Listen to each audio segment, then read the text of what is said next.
wabarakatuh. Berjumpa lagi dengan Bu Ana di mata kuliah Politik dan Pemerintahan Australia. Nah, untuk minggu ini temanya adalah sejarah Australia. Nah, seperti apakah sejarah benua Australia? Untuk penemu benua Australia diidentifikasi ada dua, yaitu yang pertama ahli navigasi Belanda William James pada tahun 1606 itu menemukan garis pantai semenanjung York Peninsula yang kemudian pada abad 17 memetakan seluruh garis pantai barat dan utara dan menamakannya dengan Holland Baru, tetapi tidak untuk permukim. Kemudian yang kedua, tahun 1770 James Cook itu berlayar menyusuri garis pantai timur Australia dan menamakannya New South Wales yang dinyatakan milik Inggris. Ekspedisi ini telah menghasilkan penemuan penting untuk pendirian koloni selanjutnya. Nah, siapa saja penghuni Australia? Nah, Australia mulai dihuni oleh manusia pada akhir abad es atau kira-kira sekitar 30.000 tahun yang lalu. Sementara Pulau Tasmania yang terletak di sebelah selatan Australia baru-baru dihuni beberapa setelah itu.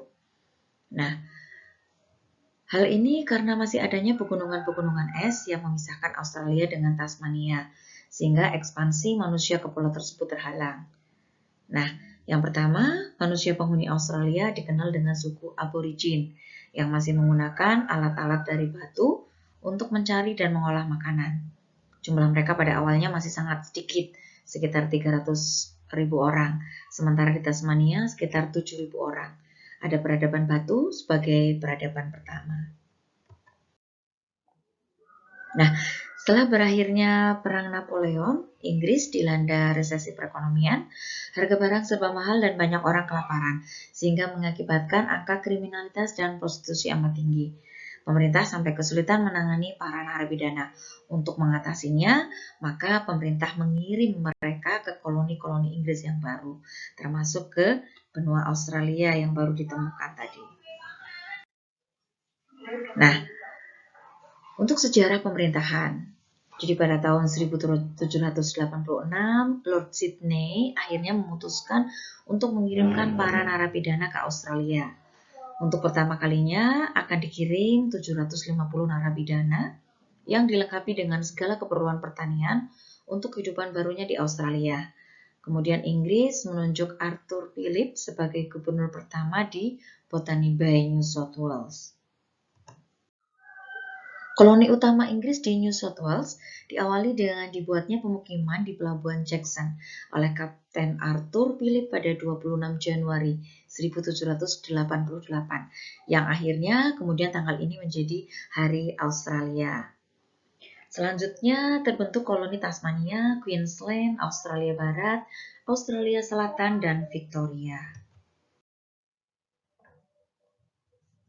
Nah, bagaimana dengan narapidana dari Inggris? Nah, embrio pemerintahan Australia itu mulai tumbuh pada tahun 1788 ketika Inggris mulai membentuk koloni untuk pembuangan narapidana di Sydney. 40 tahun kemudian, jumlah penduduk kulit putih mencapai sekitar 57.000 orang, termasuk 2.500 diantaranya adalah para narapidana.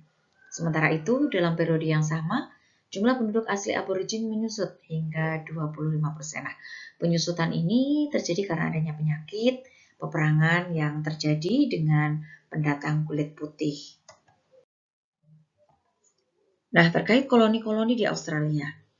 Pada tahun 1855 sampai 1856, Inggris memberikan status otonomi intern pada New South Wales, Victoria, Tasmania, dan South Australia. Sejak saat itu, di daerah-daerah tersebut dibentuk parlemen serta pemerintahan sendiri, meskipun secara formal Inggris masih bisa melakukan campur tangan. Nah, kemudian dengan The Commonwealth of Australia. Pada tahun 1890, mulai timbul gagasan untuk membentuk sistem pemerintahan federal. Nah, isu ini kemudian mulai intens dibicarakan di kalangan pemimpin daerah-daerah koloni di berbagai bagian Australia. Gagasan ini benar-benar terwujud pada tahun 1901 ketika daerah-daerah yang semula berpemerintahan sendiri bergabung dan membentuk Federasi Australia atau The Commonwealth of Australia, serta memilih Alfred Deakin sebagai Perdana Menteri pertama. Nah, terkait model pemerintahan di Australia. Model pemerintahan demokrasi parlementer mereka ambil karena selama ini telah dipraktekkan di daerah-daerah koloni yang kemudian menjadi negara-negara bagian tersebut.